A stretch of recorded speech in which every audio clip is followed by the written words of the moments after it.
Entonces, continuando con el teorema fundamental del cálculo, si tengo una función continua f de x definida en un cierto dominio, ¿verdad?, que le vamos a llamar d sub f, ese dominio tiene como subconjunto a un intervalo donde al comienzo de esta discusión me interesa calcular el área, ¿verdad?, que está debajo de la curva que es gráfica de esa función, y el eje x justamente entre los extremos de ese intervalo AB. Entonces, para esta función yo puedo definir una función área. Esa función área me va a dar el área que está debajo de la curva entre una cierta abscisa fija, ¿verdad? Esta abscisa es fija, dijimos, dentro del dominio de la función, y una abscisa variable dada por la variable independiente. Entonces esto sería la función área, en este caso correspondiente a esta función. Esta función área la representamos con la S de Leibniz, indicando abajo en qué abscisa empieza, arriba de la S de Leibniz la abscisa variable en la que termina, y se le pone, ¿verdad?, indicado de esta manera, f de la función. Aquí la estamos evaluando en una xi que tenemos que distinguir que sea diferente de esta x en este caso, porque con la x estamos señalando el extremo de la área variable, ¿verdad? Entonces le ponemos f de xi y de xi, ¿verdad? ¿Por qué le ponemos así? Porque en realidad esto es la abreviación del límite siguiente, ¿verdad? Límite cuando n tiende a infinito y las delta x, j tienden a 0, de la sumatoria de j igual a 1 hasta n, de f de xi j por delta xj, ¿verdad? ¿Qué significaba esto? Pues es el límite de esta suma, que se llama suma de Riemann, y esta suma de Riemann me da el área formada por una escalera, ¿verdad?, que va cruzando esta gráfica de la función, y esa escalera, cada peldaño corresponde a un rectángulo, ¿verdad? Entonces toda la escalera se parece mucho al área, ¿verdad?, hasta x. Si yo hago muy fina la escalera en el sentido de que tenga muchos escalones, es decir, n tiende a infinito, pues los anchos de la escalera pues van a, de cada escalón de la escalera pues van a tender a 0, pero ya toda el área formada por los n escalones, si n va tendiendo a infinito, claro está, se va pareciendo cada vez más al área, ¿verdad?, que me interesa, en este caso la función área de x0 a x, y por lo tanto en el límite pues son iguales, en el límite, ¿verdad? Este es un límite. Ya discutimos eso, entonces esa es la razón por la cual nosotros representamos la función área de esta manera. Aquí hay que notar que por el teorema fundamental del cálculo, la derivada de esta función área me da la función original de la cual es función área, ¿verdad? Este es un resultado que hemos visto que es importante. Entonces, la derivada de la función área, fíjense cómo siempre me va a dar f de x y no tiene que ver dónde la empiece, ¿verdad? Entonces no importa dónde empiece el área, no importa el extremo inferior que está fijo, ¿verdad? Solo importa hasta dónde llegue, ¿verdad? Y la derivada de esta función área va a ser la función original, ¿verdad? En cada momento. Bien, entonces esta función área también puedo representarla. Esta función área también puedo representarla con una f mayúscula, ¿verdad? Voy a volver a escribir. A de x puedo representarla también con una f mayúscula. ¿Por qué ahora quiero representarla con una letra mayúscula f? Pues para recordarme la derivada de la función f minúscula. ¿Por qué antiderivada? Pues ya dijimos que la función área, su derivada es f minúscula. Entonces, la función a, que es la función área, se le llama antiderivada de la función f minúscula. Ahora, si vamos a considerar que la función área es una función f mayúscula para relacionarla con la f minúscula, entonces esta función f mayúscula es antiderivada de la función f minúscula. ¿Por qué? Porque su derivada, ¿verdad? Porque es igual a la función a, su derivada es la función f minúscula. Esto podemos considerarlo así, como que a de x es la función área de la función f minúscula, ¿verdad? Pero para no escribir dos letras podemos escribir una sola letra pero mayúscula, indicando que es una antiderivada de la función f minúscula. O bien, en lugar de poner a mayúscula y f minúscula, podemos escribir, que es lo más usual, la S de Leibniz, ¿verdad? Los extremos, que el primero ya sabemos que es fijo y no importa finalmente quién sea, con que esté dentro del dominio. Y el extremo superior, que es variable, es la variable independiente, que debe estar dentro del mismo intervalo, donde está x0, ¿verdad? De manera continua. Y la función f minúscula, claro, evaluada en un axi, porque ahorita está reservada la x en esta notación para el extremo superior del intervalo, ¿verdad? Donde se está evaluando esta S de Leibniz.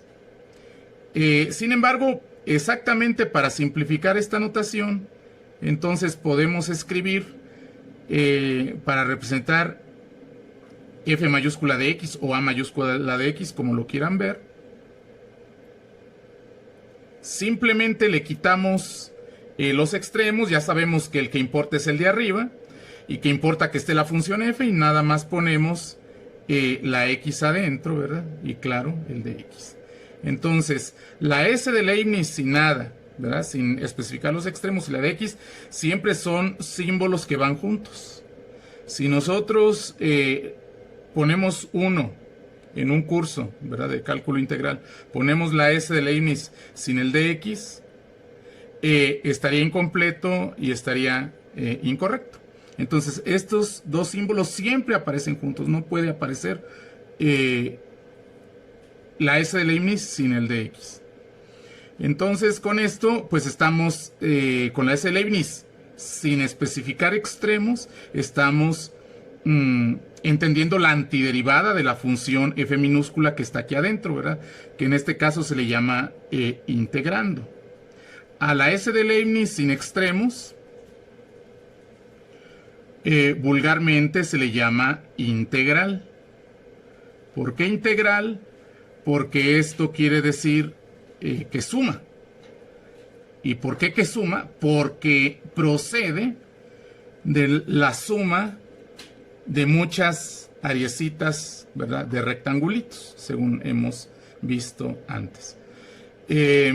Entonces, esta es la otra forma de representar la antiderivada de una función f minúscula. Y recapitulando, entonces, ¿qué podemos tener? que f mayúscula es una forma de representar una antiderivada de la función f minúscula, y otra forma es con la S de Leibniz sin extremos, poniendo la función de quien hace antiderivada antes de una de x, y que la de x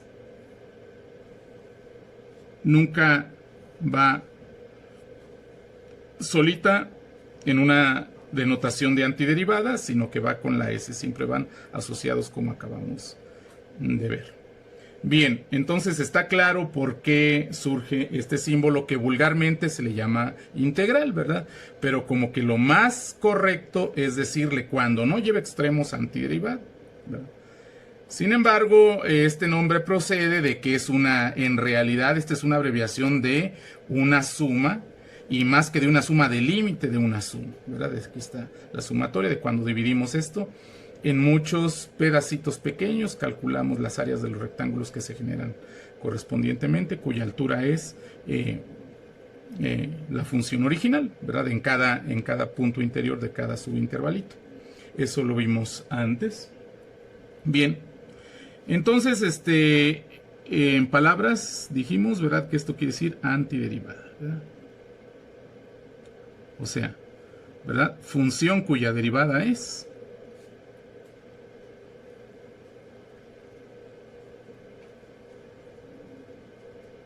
f de x, función, ¿verdad? Esta función la tenemos que buscar, entonces la vamos a buscar, ¿verdad? Y justamente de eso se trata gran parte de lo que sigue. Por ejemplo, vamos a poner un ejemplo, ¿verdad? Supongamos que f minúscula la de x es 3x cuadrada, ¿verdad? Que esa es la función, ¿verdad?, que está acá arriba, de momento genérica, ¿verdad? Ya sabemos que esta en realidad, ¿qué función es? A ver, vamos a acordarnos. Es una función que es la parábola estándar, según se ve en el curso de cálculo diferencial, pero estirada 3 veces hacia arriba, ¿verdad? De manera que aquí en 1, aquí en menos 1 también, 1, 2, 3, aquí pasa esa función, ¿verdad? Aquí pasa, ¿verdad? También pasa aquí, ¿verdad? Pasa en estos dos puntos, que es el 1, 3 y el menos 1, menos 3, el menos 1, 3, ¿verdad? Y claro que pasa por el origen. Es una parábola, ¿verdad? Esa es esta función, ¿verdad? Entonces, ahorita, esta curva, en realidad, para este ejemplo, se convierte en esta parábola, ¿verdad? Yo no quiero, de momento, calcularle áreas, sino nada más encontrar la antiderivada, ¿verdad? La antiderivada. Bueno, entonces, en realidad, f mayúscula de x, ¿verdad? Ya dijimos que es antiderivada, que eso quiere decir la S de Leibniz de la f minúscula de x. En este caso es antiderivada, esta f minúscula es 3x cuadrada, ¿verdad? Hasta aquí. Entonces, aquí que nos estaríamos preguntando, en forma textual, antiderivada, ¿verdad?, de 3x cuadrada, ¿verdad? Es decir, ¿qué función la derivas y obtienes 3x cuadrada, ¿verdad? ¿Qué función la derivas y obtienes 3x cuadrada? Bueno, de nuestro curso de cálculo diferencial, sabemos que la función que la derivas si te da 3x cuadrada, pues es x cúbica, ¿verdad? Esa es la primera función que se nos ocurre. Si derivamos x cúbica, ¿verdad?, nos da 3x cuadrada, aplicando la fórmula, ¿verdad? La derivada de x cúbica es 3x cuadrada, porque de nuestro curso de cálculo diferencial recordamos que la derivada de una función elevada a un exponente es, el exponente pasa como coeficiente y es la misma función después multiplicando con un exponente que es el de la función original que queríamos derivar, disminuido en 1, y claro, por la derivada de esa función, ¿verdad? Aquí en realidad la u vendría siendo x, entonces sería 3, que es el exponente, ahora pasa a ser coeficiente por x a la 3 menos 1, que es 2, 3x cuadrada. Y la derivada de la x respecto de sí misma es 1, en este caso, ¿verdad? Según vimos todo en el semestre pasado. Si algo no se acuerdan, habría que hacer la tarea correspondiente para que den el aviso. Entonces, hemos contestado, ¿verdad? Que la antiderivada entonces de 3x cuadrada tiene que ser x cúbica. ¿Por qué? Porque derivando x cúbica me da 3x cuadrada. Ahora, aquí sí hay que notar algo, ¿verdad? Si yo hubiera contestado x cúbica más 1, también notemos que la derivada me hubiera dado también 3x cuadrada. Porque la derivada de una constante es 0, ¿verdad? Según también recordamos de nuestro curso, ¿verdad? Las funciones constantes pues no varían, son constantes precisamente. Entonces su derivada respecto a la variable independiente pues es 0. Entonces la derivada de esta constante sería 0, ¿verdad? Si cambio la constante a cualquier otra, ¿verdad? Por ejemplo, menos 2, también la derivada es 0 de la constante. Por lo tanto, la derivada de toda la expresión sigue siendo 3x cuadrado. De manera que, en general, ¿verdad? Si yo pongo cualquier constante, también sigue siendo una antiderivada de 3x cuadrada. Si pongo cualquier constante añadida a x cúbica, ¿verdad? Cualquier constante, le llamo C. Esto significa cualquier constante. Y eso siempre pasa, no importa qué función sea la que vaya aquí en medio. Para cualquier función, ¿verdad?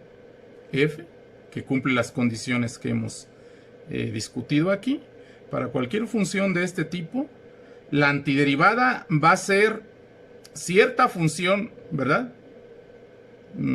A lo mejor no constante, más una constante arbitraria. En este caso, x cúbica más una constante arbitraria, ¿verdad? Entonces, eso es lo que contestaríamos ya recapitulando, ¿verdad? La antiderivada o integral, que se dice vulgarmente, de 3x cuadrada de x es igual a x cúbica más c, ¿verdad? Y así igual, ¿verdad? Puedo poner otros ejemplos. La antiderivada, por ejemplo, de 4x cúbica, ¿verdad? Acuérdense que siempre se pone el de x aquí. Pues va a ser x cuártica más c. ¿Por qué es así? Porque si yo derivo, ¿verdad? Si yo esta x cuarta la derivo, pues me va a quedar 4x cúbica, ¿verdad? Que es el integrando lo que va aquí entre la s de Leibniz y el de x. La integral o antiderivada de la función coseno, por ejemplo, pues va a ser seno de x más c, ¿verdad? ¿Por qué es así? Porque si yo agarro seno de x más c, ¿verdad? Y lo derivo, ¿verdad? Respecto a la x, que es la variable independiente en este caso, pues me va a dar coseno de x, ¿verdad? Que es la función que está aquí en el integrando. Esto atendiendo a las fórmulas, ¿verdad? Que vimos en cálculo diferencial. Seno de cierta función derivada respecto a la variable independiente es el coseno de esa función por la derivada de la función. Que en este caso ya sabemos que la derivada de la x respecto de ella misma, fíjense que en la notación de Leibniz se escribía de x en dx. Y nos queda más claro, es 1, ¿verdad? Por eso aquí, en este caso, pues sería un 1. Y entonces significa que de todas los casos en que conocemos un resultado de derivar, pues el integrar ese resultado o antiderivar ese resultado nos da las funciones originales en cada caso, ¿verdad? Vamos a ver algunos ejemplos más sencillos, ¿verdad? Por ejemplo, ¿cuál sería la antiderivada de la secante cuadrada de x de x? Bueno, entonces me voy a mi curso de cálculo diferencial y me acuerdo, ¿verdad?, de la fórmula. Me acuerdo allá que yo cuando derivaba tangente, ¿verdad?, eso me daba la secante cuadrada de u por u', o sea, por la derivada de la función de la cual se trata.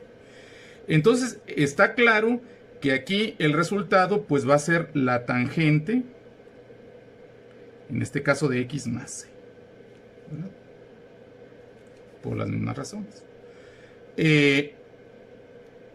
Si yo quisiera antiderivar o integrar, que se llama vulgarmente la función exponencial e a la x de x, pues igual me acuerdo de mi curso de cálculo diferencial, que era la misma función por la derivada del exponente, ¿verdad? Es la función que se caracteriza, la función exponencial de base e. Ya saben ustedes que es la base de los logaritmos naturales, ¿verdad?, de los logaritmos naturales, ¿verdad? Más o menos tiene el valor de 2.7, ¿verdad?, 2.718. Más o menos, eso vale. Este numerito es la base de los logaritmos naturales, y si construimos una función exponencial con esta base, ¿verdad?, es decir, que la base sea este número constante y el exponente sea el variable, cierta función variable, esta es su derivada. La misma función por la derivada del exponente, que es una función variable. Entonces aquí esto pues nos va a quedar, desde ese punto de vista, otra vez e a la x más c, ¿verdad? Y igual pues podemos tener más casos. Por ejemplo,